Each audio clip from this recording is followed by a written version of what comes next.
The question says, the birthday of Rasulullah sallallahu alayhi wasallam, is it allowed?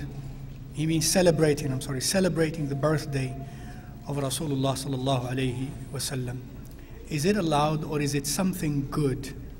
Some brothers say we just read the Quran while celebrating it. What is wrong with reading Quran on any occasion at any time?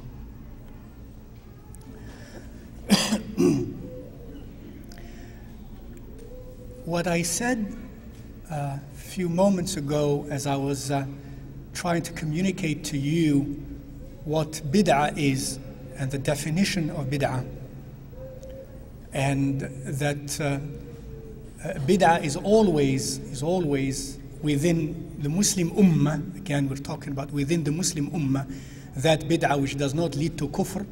There is always an intention of good behind it, remember, unlike the ma'siyah. There is always an intention of good and there is always justification for it. And we said that there are two types of bid'ah.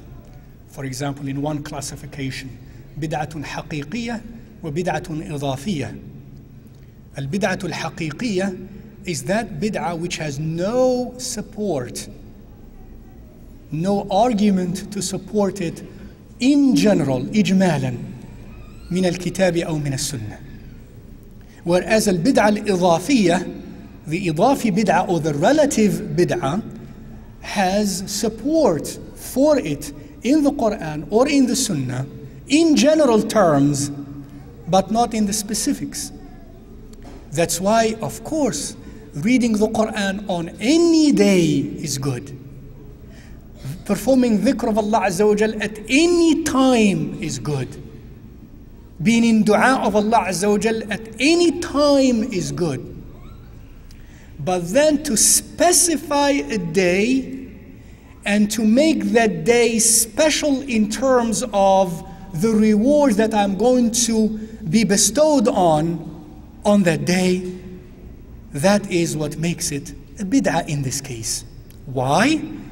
In addition to what I said, and I have not said, again, I have not given too many details, but in addition to what I said, you and I know, and people of ilm know, the students of ilm know, that Allah Azza wa Jal has specified certain days and certain times for certain ibadat.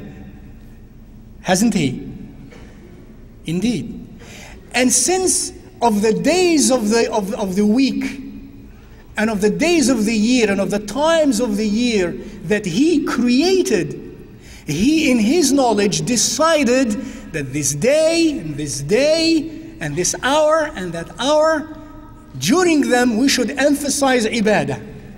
And He left other days open. And He did not say, specify this day for ibadah. Now the question comes, why? Since He specified certain days for ibadah, and He left certain days out, He intended to do that or He forgot to do that? Answer me. He intended to do that. If He forgot to do that, if you say He forgot to do that, wal-'iyadhu billah, that's kufr. So if He intended to leave them open, for what reason? A good reason or not good enough reason? You must answer as a mu'min for a good reason.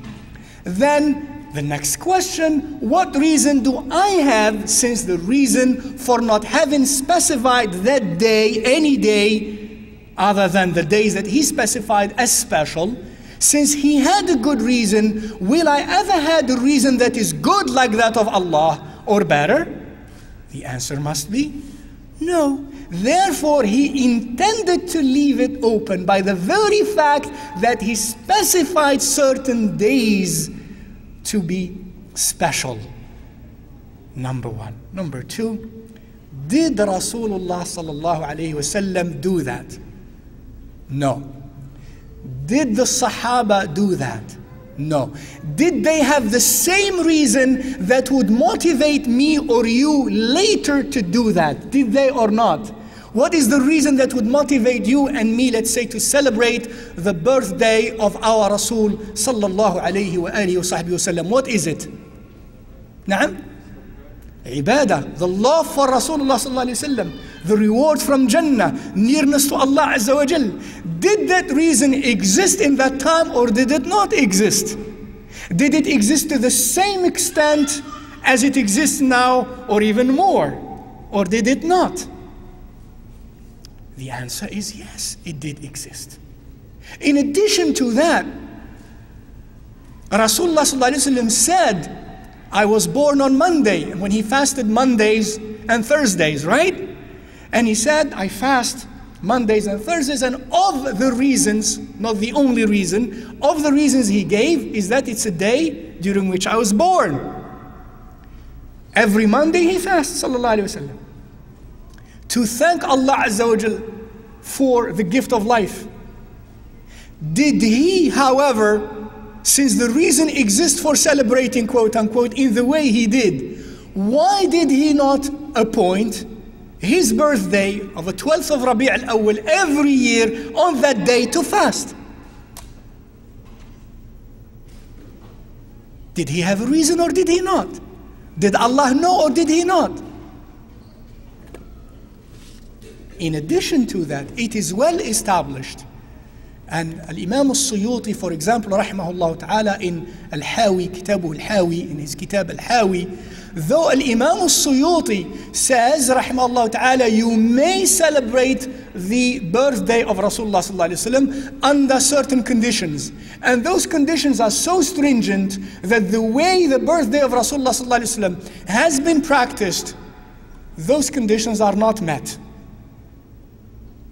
Yet, in accordance to other ulama who disagreed with him before him and after him, that he was wrong, rahimahullah ta'ala, even with those conditions. On the basis, basically, of what I just told you, of reasonable reasons in terms of the concept of bid'ah and its definitions. He, rahimahullah ta'ala, says himself that the first person who celebrated the birth of Rasulullah sallallahu alayhi wa sallam in the manner it is celebrated by people after that it was first 600 years after the hijrah of Rasulullah sallallahu alayhi wa sallam. He was a king, Al-Malik al-Muzaffar in the area of Palestine at that time, of Sham. He was a good king apparently in the judgment of many ulama, a good king, a man of goodness, and so on. He is the first person who started this practice ever. It was over 600 years later.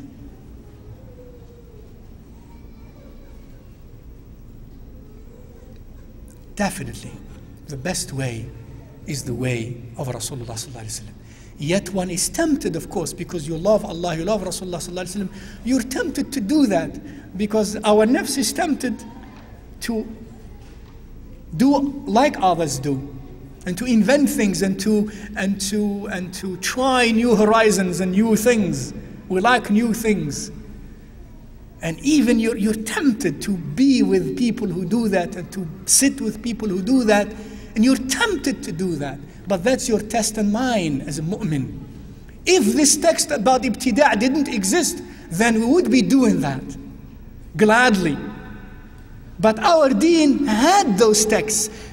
Al-Masihiyun, those who claim to have followed Isa alayhi salam later, did not have those texts. They violated those texts if they existed. That's why the deen became what it became even 100 years later, let alone 300 years later, in the time of Constantine, let alone later and much later. You look at the way the deen is practiced by those who say we are Christians, and there is nothing to recognize of the early practice of Isa alayhi salam. Why? Because this door of ibtida' was not closed. And you open it for a small bid'ah and a small bid'ah, and the deen becomes unrecognizable centuries later. أقول قولي هذا واستغفر الله لي ولكم. There is more.